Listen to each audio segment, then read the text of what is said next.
تو کائنات میں حکومت صرف اللہ کی ہے. توحید خالص کے لیے یہ بات سمجھ لیں کہ اللہ کی حکومت میں کوئی شریک نہیں ہے. اگر اللہ کی حکومت میں کوئی شریک ہو تو فرعون کے لیے موسیٰ نہ ہوتے، نمرود کے لیے ابراہیم خلیل اللہ نہ ہوتے، تو بڑے طاقتور لوگ تھے. تو کسی کی حکمرانی نہیں ہے.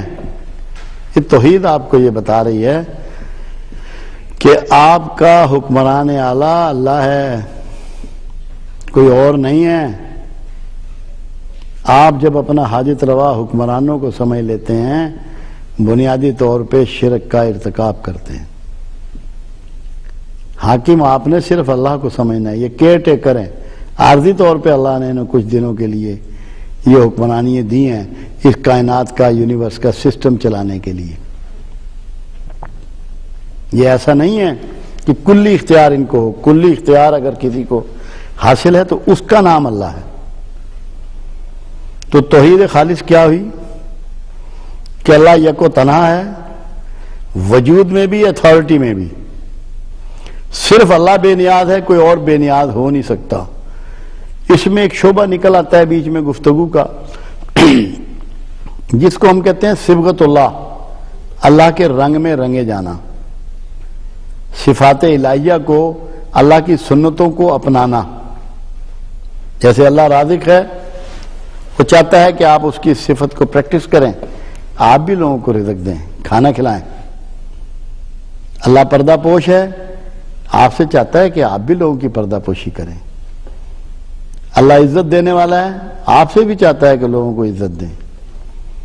اللہ معاف کرنے والا ہے، آپ سے بھی چاہتا ہے کہ معاف کریں. تو صبغت اللہ آپ ان صفات میں ہو سکتے ہیں جو مخلوق میں پریکٹس ہوتی ہیں. جو صفات سورہ اخلاص میں داخل ہیں ان میں سے آپ صبغت اللہ نہیں ہو سکتے. نہ آپ تنہا ہو سکتے ہیں، نہ اتھارٹی ہو سکتے ہیں، نہ بے نیاز ہو سکتے ہیں، اور آپ کسی کی اولاد ہوں گے یا کسی کے والدین ہوں گے، اور دنیا میں آپ کی حکمرانی بھی نہیں ہے. تو ضرور کوشش کریں صبغت اللہ ہونے کی، اللہ کی صفات کو، اللہ کی سنتوں کو اپنانے کی. مگر سب سے پہلے اللہ کو رب مانیں، خالق مانیں، مالک مانیں، دینے والا مانیں، چھیننے والا مانیں، فاتر مانیں. میں بڑا ہنستا ہوتا ہوں بعض اوقات کہ معجزات پیغمبر ہوں یا سائنس کے کمالات، کوئی ایک چیز ایسی نہیں ہے جو سسٹم آف گاڈ سے ٹکراتی ہو. ایک بھی نہیں ہے، ہو ہی نہیں سکتی. ہر چیز اللہ کے سسٹم اور دائرے میں چل رہی ہوتی ہے. جب کوئی یہ سمجھتا ہے نا کہ میں اتھارٹی بن گیا، وہ شریک ہو جاتا ہے. ایک آخری بات چھوٹی سی کر کے میں وائنڈ اپ کروں گا اس کو. جنید بغداد تصوف میں بہت بڑا نام ہے. ایک دن ان کے پیٹ میں درد ہوا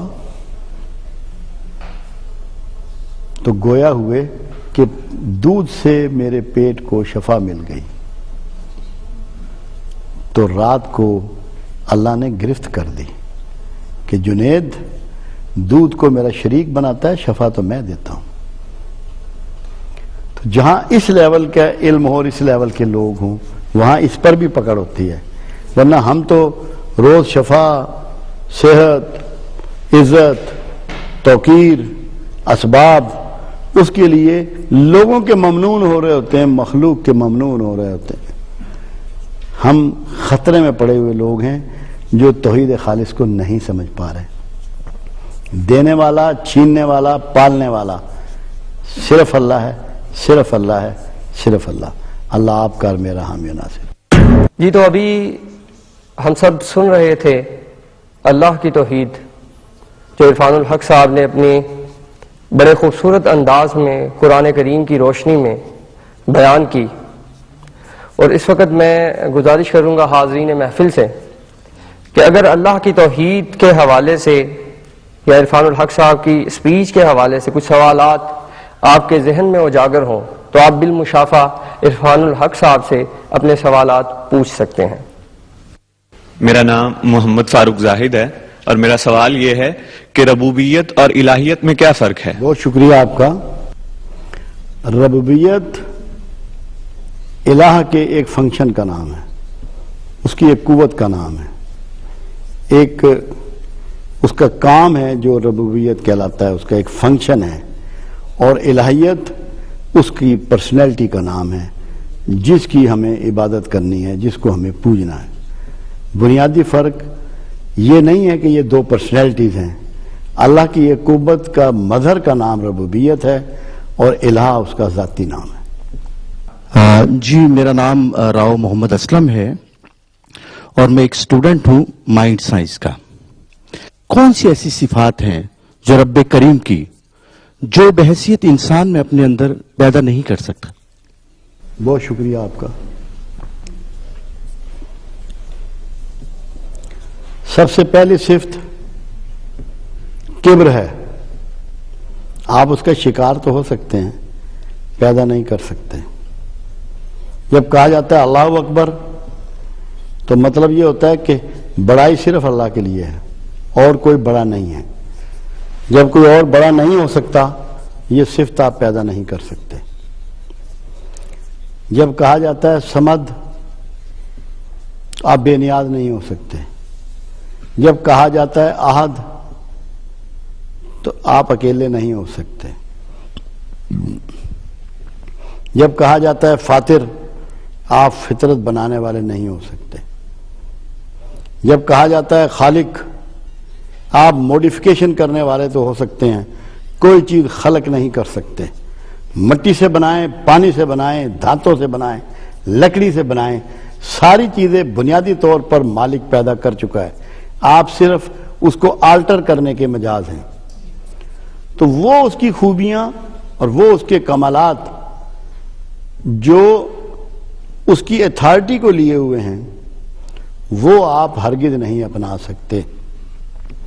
جو سروس کے لیے جو وہ خود چاہتا ہے، اس کی صنعت سے متعلق نہیں ہے جو چیزیں، دن رات آپ نہیں پیدا کر سکتے، آپ سورج چاند نہیں پیدا کر سکتے۔ اللہ قرآن میں کہتا ہے جب یہ میرا شریک ٹھہراتے ہیں تو مگر کہتے ہیں کہ ہم چاند ستارے نہیں بنا سکتے، ان سب کو اللہ نے بنایا۔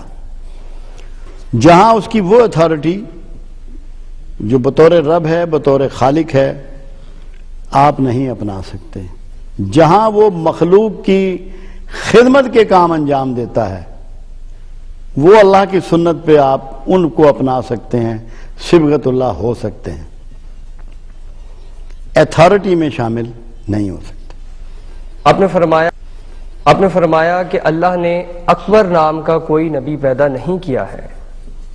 اگر ہم یا ہم میں سے کوئی ایک شخص اپنی اولاد میں سے کسی کا نام اکبر رکھتے تو کیا معاذ اللہ ثم معاذ اللہ وہ کہیں توحید کے معاملے میں کہیں ڈگمگا تو نہیں جاتا؟